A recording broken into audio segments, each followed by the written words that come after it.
Hello friends, welcome to నిశ్శబ్ద భయం, silent fear.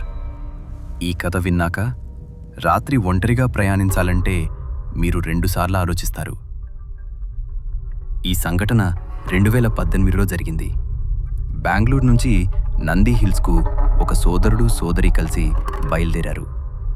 తెల్లవారుజామున 3:30 రోడ్లు ఖాళీగా ఉన్నాయి. చుట్టూ పూర్తిగా నిశ్శబ్దం.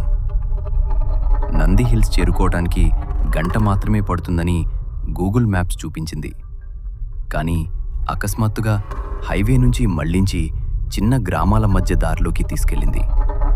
ఇల్లు దూరంగా ఉన్నాయి. వీధుల్లో ఒక్క మనిషి కూడా లేదు. ఆ నిశ్శబ్దమే భయంగా అనిపించింది. అప్పుడే రోడ్డుపై తెల్లచీర కట్టుకున్న ఒక మహిళ, తడిచిన జుట్టు, చేతుల నిండా బంగారు గాజులు, మెడలో బంగారు హారం. ఆమె దగ్గర నీరు లేదు, సామాను లేదు. రాత్రి 3:30కి అలా ఒంటరిగా నిలబడింది. ఆగకుండా కారు వేగం పెంచి ఆమెను దాటుకుని వెళ్ళిపోయారు. నంది హిల్స్ చేరుకోగానే అక్కడ మరో షాక్. ఆ రోజు సైకిల్ పోటీ ఉండటంతో ప్రవేశాన్ని మూసివేశారు. వెనక్కి తిరుగుతూ వెనక సీట్లో పెట్టుకున్న 2 నీటి సీసాలు గుర్తొచ్చాయి. తీసి చూసేసరికి 2 ఖాళీ. ఎవరూ తాగలేదు. లీకేజీ లేదు. మూతలు కూడా సరిగా ఉన్నాయి.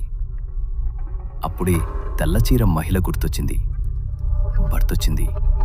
భయంతో వెంటనే హైవే దారి పట్టారు. స్థానికులు ఒక్క మాట చెప్పారు: ఆ దారిలో రాత్రి వెళ్ళకూడదు. ఇంటికి చేరుకున్నాక పూజ చేయించారు. ఆ తర్వాతే వాళ్లకు మనశ్శాంతి వచ్చింది. ప్రతిదానికి కారణం ఉండకపోవచ్చు, కానీ కొన్ని అనుభవాలను నిర్లక్ష్యం చేయకూడదు. ఇలాంటి నిజమైన భయానక అనుభవాలు మీకు కూడా జరిగాయా?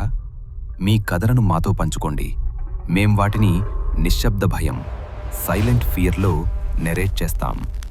మరిన్ని నిజమైన కథల కోసం ఇప్పుడే సబ్స్క్రైబ్ చేయండి.